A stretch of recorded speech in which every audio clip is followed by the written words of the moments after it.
लाख योनियों में भटकने के बाद मनुष्य का शरीर प्राप्त होता है। आकरी 4,84,000 और जाति जीव जल थल नभवासी। 84 लाख योनियों में भ्रमण करने के बाद मनुष्य का शरीर प्राप्त होता है।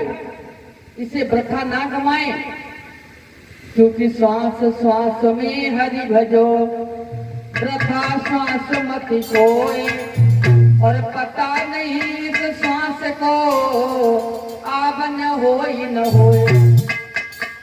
जैसे आप लोग एक बार जब ऊपर श्वास लेते हैं, नीचे श्वास आएगी कोई गारंटी है? जब श्वास की कोई गारंटी नहीं है, नीचे आएगी या ऊपर फिर ले पाएंगे श्वास,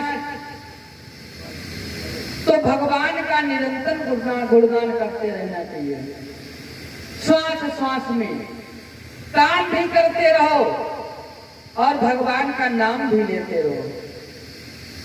कर से कर्म करो विधि नाना, और मन राखो जहाँ कृपा निधाना। इन हाथों से काम भी करो, लेकिन भगवान का चिंतन भी करते रहो। भगवान की किसी के ऊपर जब कृपा हो जाती है तो फिर कहना ही कहना क्या है।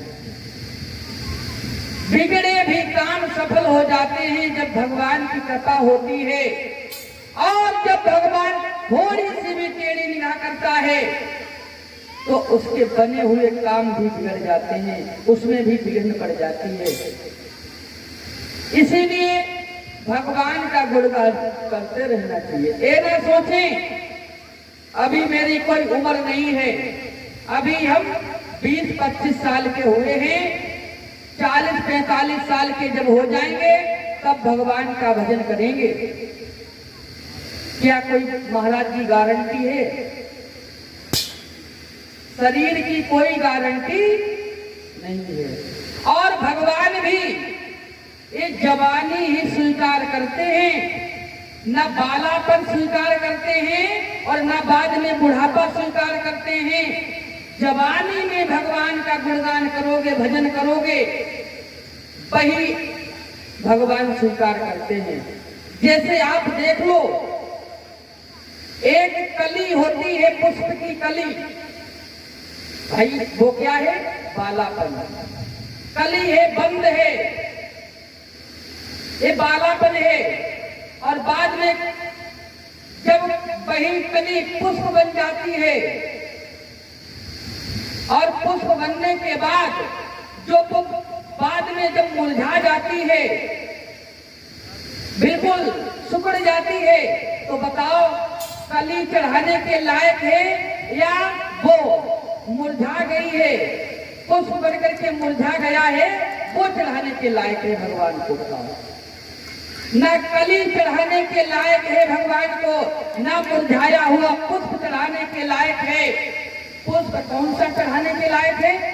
जो बीच में जवान है। तो भगवान भी जवानी ही स्वीकार करते हैं। जवानी में ही इंसान को घमंड होता है।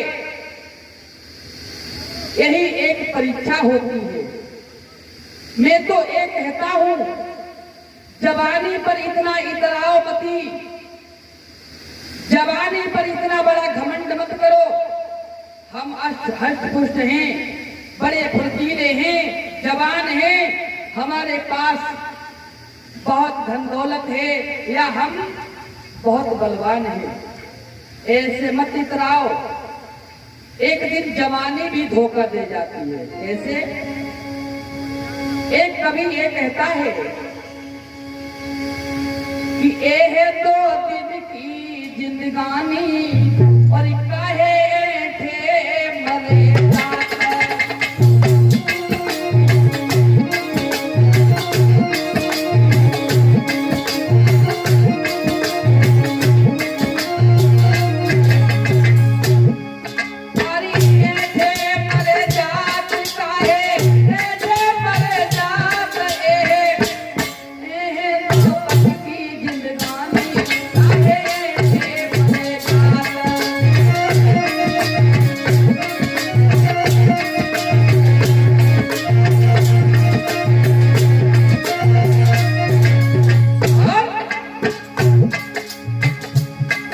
अरे चाई जवानी आई बुढ़ापो सिकुड़ जाए सब काल। अरे चाई जवानी आई बुढ़ापो खिचक जाए सब काल। अरे कमरी लचके कमान बनी है। अरे कमरी लचके कमान बनी है खिचक जाए सब काल। दिन चलियो चालियो ताली काहे मरे नाथ ओसे सुधार रखे जवानी काहे मरे नाथ।